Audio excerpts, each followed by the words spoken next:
Porque nós sabemos que temos na Bíblia Sagrada, tanto lá como Paulo falou, né? Nós temos lá, sabe, que os textos, né, fala somente que a pessoa que pode dar o divórcio à sua esposa é quando é incrédulo. Quando é incrédulo, né? Correto. E nós vemos também, sabe, lá, né, que Paulo fala, se apartar da sua mulher, que volte com a sua esposa, né? A gente sabe disso, né? Mas tem também muitas coisas que a mulher chega a rejeitar o marido de tal maneira que ela repudia. Ela repudia o seu marido, e o marido repudia a sua esposa. Agora cabe a consciência de cada um, né? Exatamente. Eu acredito que aqui, esse texto é muito duro, você entendeu? Quando o Eterno fala, né, eu dizeis por que o Eterno foi testemunha entre ti e a mulher. Lógico, porque ele é testemunha, irmão, porque quando a gente vai a um casamento, né, vai ser celebrado perante o Eterno. Isso. Né, perante o seu filho, né? Exatamente. Então, o casamento que é válido é aquele casamento que você faz juramento no altar. Exato. Ou seja, lá pelo padre, ou seja, pelo pastor, né? Porque isso, perante a sociedade, isso né? não, o sacerdote aqui era desleais. O sacerdote era o corrupto. Mas quando ele fazia o casamento de um judeu, era aceito por Deus, era aceito pelo Eterno. Exatamente. Entendeu? Porque aqui nós vemos lendo que era corrupto, né? Corrupto demais o sacerdote. Isso. Mas quando nós chega aqui no casamento, você veja que eles faziam o casamento e era aceito pelo Eterno, porque o Eterno era testemunho. Exatamente. Aquela união, né? Aquela união. Aqui ele fala, né, que ele era testemunha, né, entre ti e a mulher. Né? Isso. Mesmo que o sacerdote era corrupto, hoje, mesmo que esses pastores são corruptos, né, eles, quando eles celebram um casamento perante o Eterno, o seu Filho amado, esse casamento é aceito. Né? Agora, quando a pessoa é amiga, fica amigado, esse casamento não é aceito, não foi casado. Isso, né? Tem uma legalidade. Quando uma pessoa também casa, né, qualquer outra pessoa, o centro saravá, que eles fazem lá o rito dele, né? Então isso daí não é aceito por Deus. Que aí já não parte do Eterno. Agora quando você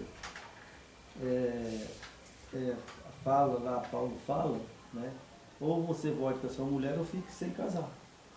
Né? Exato. Agora, eu posso conviver com a minha esposa, né, se nós viver bem, né, e ela não me quer e eu não quero ela, nós podemos conviver dentro de casa como dois irmãos. Vivemos dentro de casa como dois irmãos. Desde que um suporta o outro, né? Desde que um suporte o outro, né? Então isso é lícito. Né? Porque ninguém é obrigado a ficar casado obrigatoriamente com uma pessoa até que morra. Não. Né? Mas se acontecer isso, então a pessoa, né, quando é o incrédulo, a Bíblia diz que aí o incrédulo não quer mais o crente, então ela aí fala lá, a parte. E aí o crente fica livre para fazer o que quiser. Isso é uma mulher incrédula. E quando o casamento aqui que está falando, aqui está falando de duas pessoas que eram judeus. Não está falando lá dos ímpios. Está falando dos judeus. Então, quando traz para nós, está falando também de dois crentes. Dois crentes. Dois crentes. Mas se a mulher é incrédula, então ela não quer servir o marido, então a Bíblia diz que é a parte. E o crente fica livre para fazer o que quiser. Está lá em Paulo, Coríntios, né? Exato. Então aí ele está livre para casar de novo. É o meu entendimento, porque o Eterno é testemunha, e quando você casou, você era incrédulo e ela era incrédula. Você passa a ser crente, e ela não quer saber de ser crente te acompanhar. E daí o casamento termina. Bom, aí o crente ficou livre. Pode, a partir do momento que ele fez o divórcio, fazer um outro matrimônio. Né? Ele faz o divórcio e ele pode casar novamente. Pode. Aí quando a mulher é incrédula. Quando não é incrédula, aí os dois é crente, aí não pode. Isso. Aí aqui fala claramente. Vamos para o capítulo 3 aqui. Capítulo 3 aqui. Nós vamos pular de uma parte aqui, né, porque é muito comprido, né? Então nós vamos pular aqui no verso 5 e depois nós vamos para o verso 14, para nós terminar, falou? Ok. Então, que fala assim, o verso 5, né, de Malaquias, né, capítulo 3, o verso 5. Chegai-me-eis, e vou para o juízo, e serei uma testemunha veloz contra os feiticeiros, contra os adúlteros, contra os que juram falsamente, contra os que desfraudam os jornaleiros, e perverte o direito das viúvas e dos órfãos e dos estrangeiros, não me teme, diz o Eterno dos Exércitos. Certo? Nesse verso aqui, 5, aqui pega os adúlteros,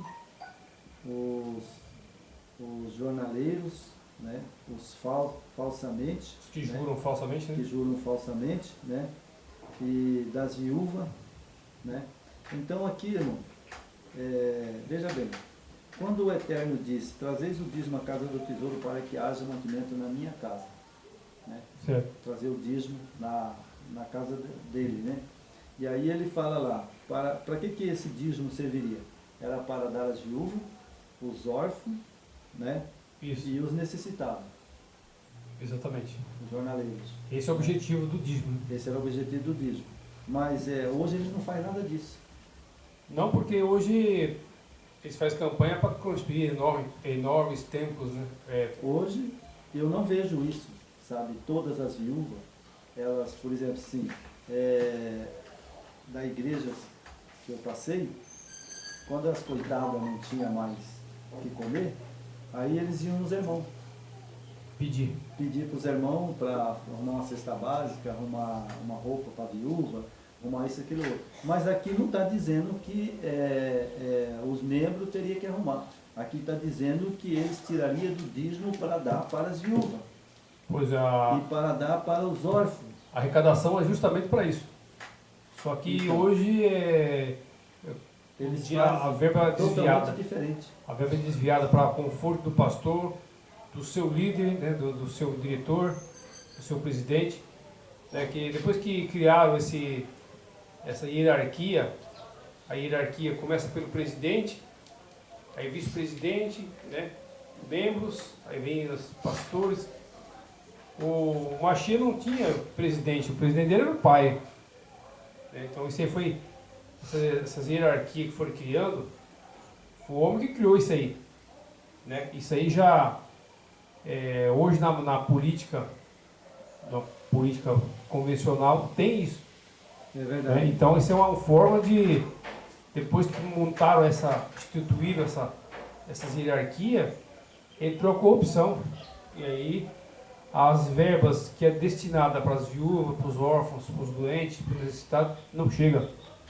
Não, essa não chega porque, sabe, eles estão empregando nos seus carrão de luxo, as suas mansões de luxo. É Não é verdade? É uma pena. Os templos magníficos.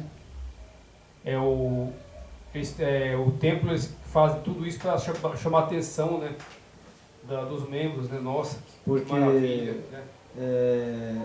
é o contrário do nosso Yeshua HaMashiach. É. Porque o nosso Yeshua HaMashiach, ele diz, não juntais tesouro na terra onde taxa ferrugem corrói. Porque ele disse isso, que não juntais tesouro na terra onde taxa ferrugem corrói. Isso. Não é verdade? Ele pregava debaixo das árvores. Por quê? Porque é o seguinte, irmão, tudo isso que eu faço aqui na terra, mansões, né, coisas magníficas, Aí fica tudo aí. a terra vai destruir tudo. Sim. Eles vivem nesse luxo, mas um dia eles vão se arrepender. Com Porque certeza, o Eterno vai eles não cobrar. estão cumprindo as escrituras como deve ser lida e obedecida. Isso. Aqui nós temos mais, aqui no verso 7, né? Desde o dia dos vossos pais vos desviaste dos meus estatutos, e não guardaste, tornai vós para mim, e eu tornarei para vós, diz o Senhor dos Exércitos. Mas vós dizeis, em que havemos de tornar? Roubará o homem ao Eterno? Todavia vos me roubais. Dizeis, em que te roubamos? Sabe? No dízimo e nas ofertas ousadas. E com maldições sois amaldiçoados, porque me roubais a mim e vós todas as nações. Eles roubavam o Eterno e roubavam a nação.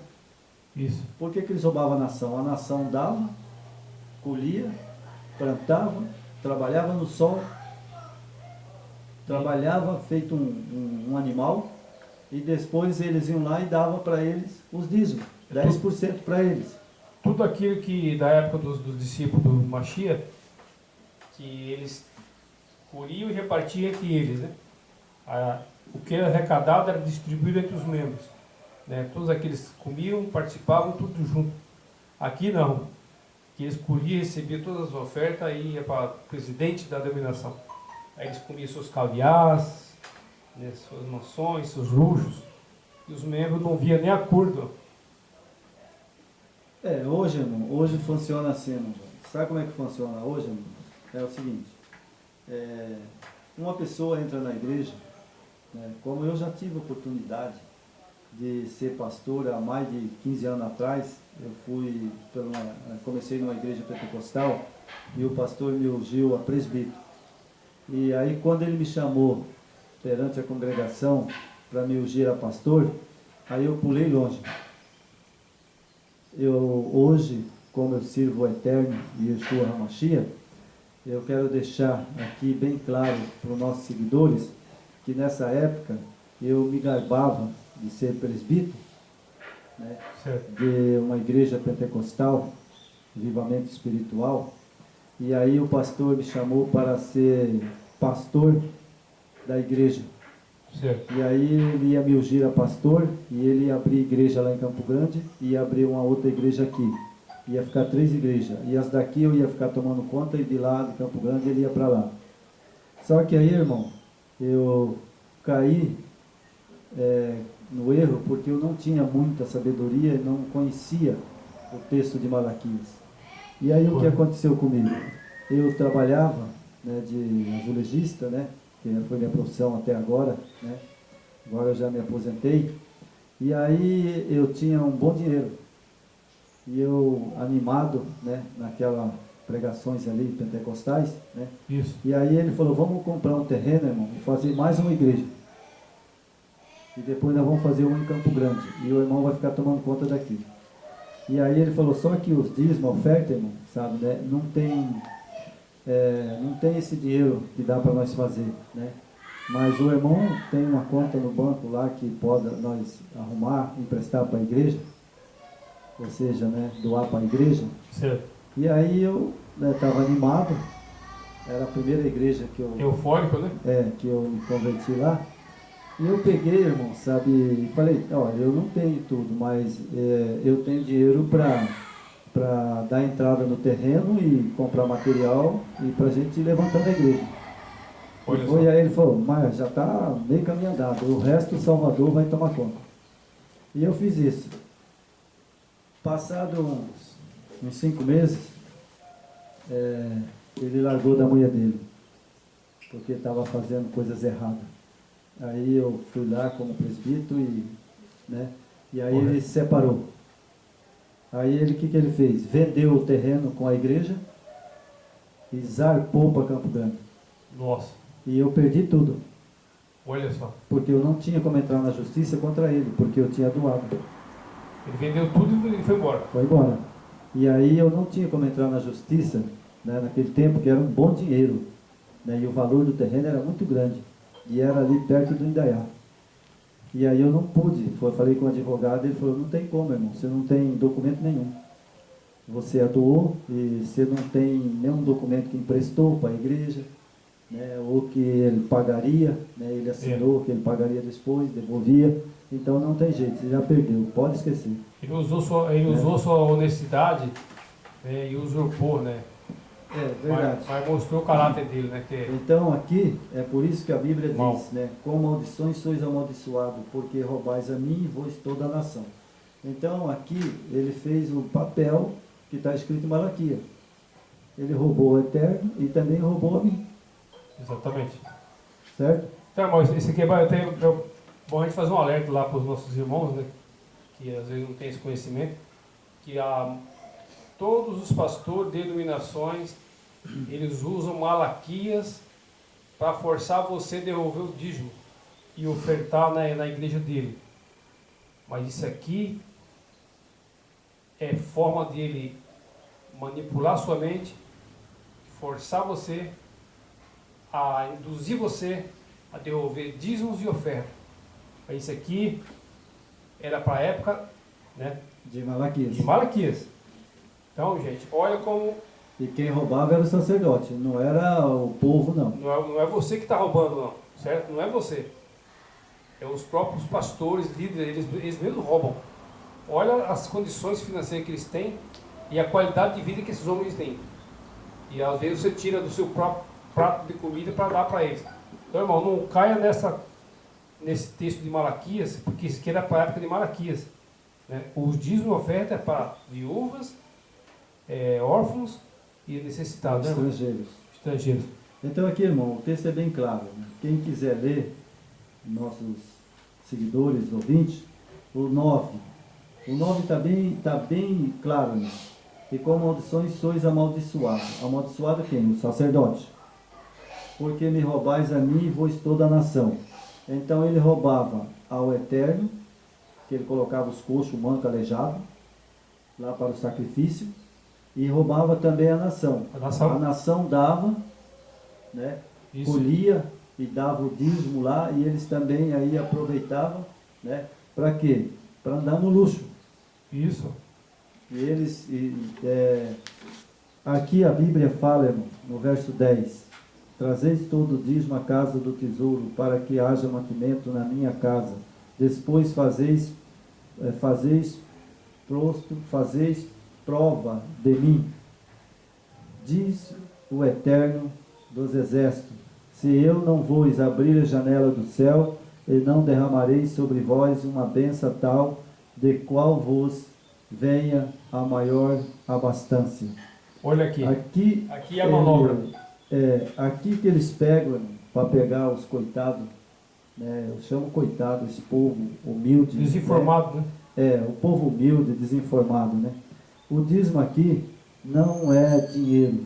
Aqui fala... Eles usam a troca, que eles fazem a barganha com o Criador, né? Você me dá 1 milhão para a igreja, o Eterno vai te devolver 3 milhões. São os ladrão, né? Eu chamo de ladrão esperto, né? Porque aqui, irmão, o que diz aqui? Aqui está falando que ele derramaria, abriria a janela do céu, né? E derramaria sobre vós uma bênção tal, qual ela vos devenha maior abastança. Aqui está falando que se aquele povo plantasse, né? E ele fosse abençoado, né? Então ele derramaria chuva sobre a terra, para eles produzir. Nossa, e eles eram abençoados, eles derramavam ali a chuva, né? E eles, a bênção dele era tão grande, né? Que eles colhiam, sabe, trigo, colhia, sabe, tudo que eles plantavam, né? E aí eles eram prósperos. Mas aí o que o sacerdote fazia? O sacerdote roubavam deles. Exatamente. Eles tinham que devolver tudo. E hoje não passa também, irmão, de que os mesmos ladrões, que eu falo que é ladrão porque é ladrão, eles chegam de você e falam assim, irmão, você tem que dar tudo. Tudo que você tem que dar de oferta ao Deus deles, né? E ainda fala assim, você vai ser muito abençoado. É o Deus de Babilônia, né? Você vai ser muito abençoado. E se você não entrega o dízimo, eles falam assim, você está roubando o dízimo, irmão.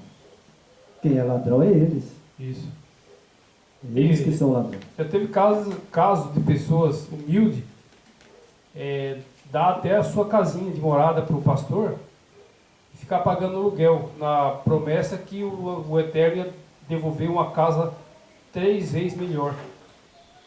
Sabe? Então, realmente aqui o texto fala, são ladrões salteadores. Tá claro aqui, né? Lógico. Muito né? claro. Então nós vamos para o último verso agora, irmão, no capítulo 3, o verso 18, para nós encerrarmos. Tá bom, irmão? Ok. Esse verso aqui, irmão, eu gosto muito dele. É o verso que eu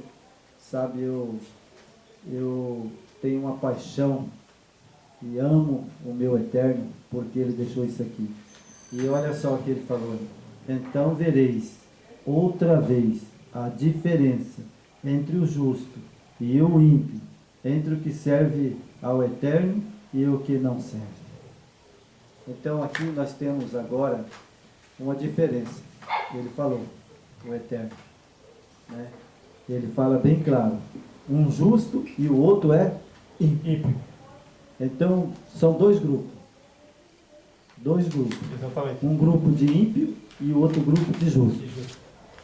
E eu pergunto, né, para hoje, os nossos pastores, líderes, eles estão no grupo do ímpio ou eles estão no grupo do justo? Hoje é triste, isso não é, eles não falam com alegria, não falam com tristeza, mas eles estão no grupo dos ímpios, né, dos enganadores, salteadores. É duro, a verdade dói, né, mas é preciso falar, estamos no tempo do fim, então não há tempo para nós maquiar mais, né, irmão? É verdade, irmão. Olha só, irmão, o justo é aquele que quando vê uma pessoa sofrendo, e ele às vezes, coitado, só tem um feijãozinho, um arroz lá, na panela dele, e ele vai lá e fala, olha, irmão, eu tenho um pouquinho de feijão aqui, um pouquinho de arroz, vamos dividir. Esse é o justo. Ele tira do onde ele não tem. Ele tira da boca dele para dar ao ímpio. Aí sim. Esse é o justo. E eu vejo ao contrário. Irmão, porque, veja bem, quando eu estive numa igreja, não vou citar o nome dela, eu evangelizava, eu gastava tudo que eu tinha. Tudo que eu tinha. É que se usava Sabe? pela sinceridade. Eu evangelizava, sabe, para todo lugar aqui de Mato Grosso, aqui eu andei evangelizando. Eu gastava do meu dinheiro, gasolina, gastava com comida, sabe, e viajava. E teve uma época que eu evangelizei, cheguei a batizar de 8 pessoas da igreja. De 8 pessoas ser batizada, eu e minha esposa, levava para a igreja, né? E muitas famílias nós levamos, quase umas 50 e poucas famílias nós levamos para o batismo. E depois, quando eu descobri sobre os erros dos pastores, sobre a Trindade, o que eles fizeram? Me expulsaram da igreja e chamaram até advogado para mandar me prender. Olha só para você ver o ímpio, como que ele é. Essa é a realidade. Né? Essa é uma realidade. Então, eu quero aqui terminar esse vídeo alertando a todos vocês, queridos irmãos, né, que o ímpio, ele vai pagar naquele dia. Exato. Mas o justo vai para o céu. Exatamente. E hoje, o evangelho de hoje, só se vê nas igrejas dinheiro. É um grande comércio. Simplesmente é uma religião de comércio. Commodities.